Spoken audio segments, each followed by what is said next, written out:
Bayangkan awak masuk kelas. Suasana dia macam mendung je, walaupun lampu dah buka. Cikgu berdiri depan whiteboard.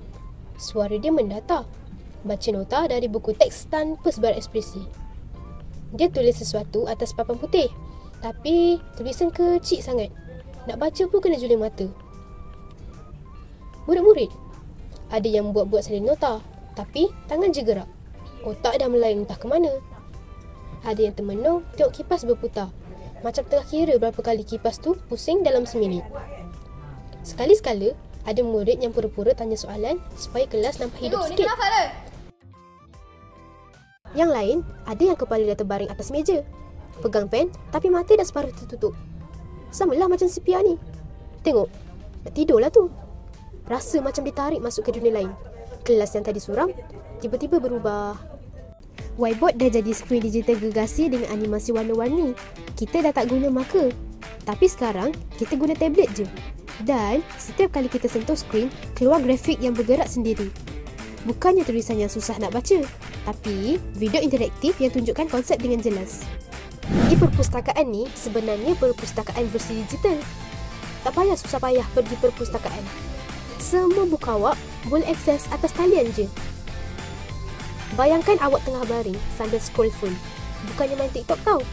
Tapi awak baca buku digital. Menarik kan?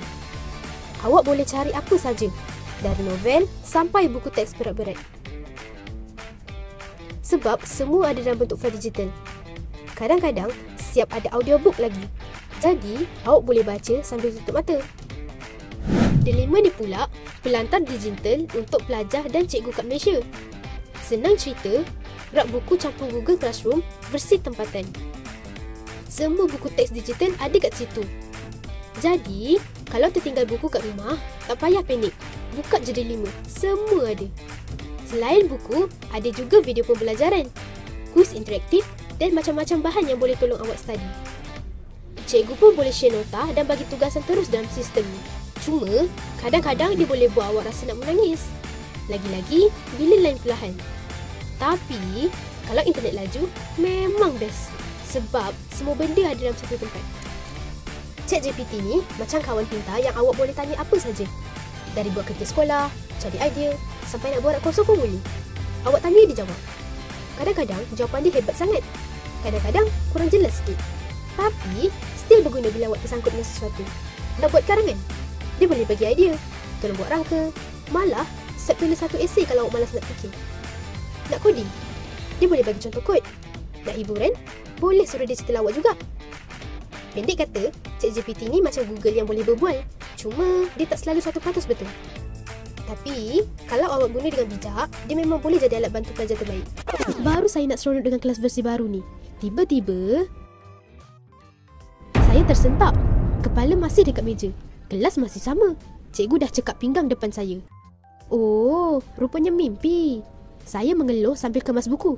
Dalam hati berdoa, bila kelas kita nak jadi macam dalam mimpi tadi. Sekarang ni, belajar dah tak macam dulu. Semua makin canggih dengan bahan digital. Dari e-buku sampai video interaktif. Semua boleh diakses dengan satu klik je. Tak kira awak kat bandar atau kampung. Selagi ada internet, ilmu tetap sampai.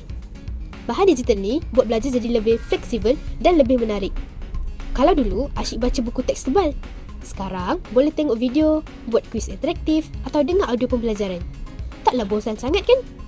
Lagi best kalau tak faham, boleh ulang banyak kali sampai betul-betul faham. Tapi biasalah, ada cabaran juga. Tak semua tempat ada internet laju. Dan ada pelajar mungkin tak ada peranti yang sesuai. Jadi, penting untuk kerajaan dan sekolah cari jalan supaya semua orang boleh dapat manfaat yang sama. Pendek kata, bahan digital ni memang sangat membantu untuk pendidikan negara. Kalau digunakan dengan betul, belajar boleh jadi lebih seronok dan berkesan. Bahan digital memperkasa pendidikan negara.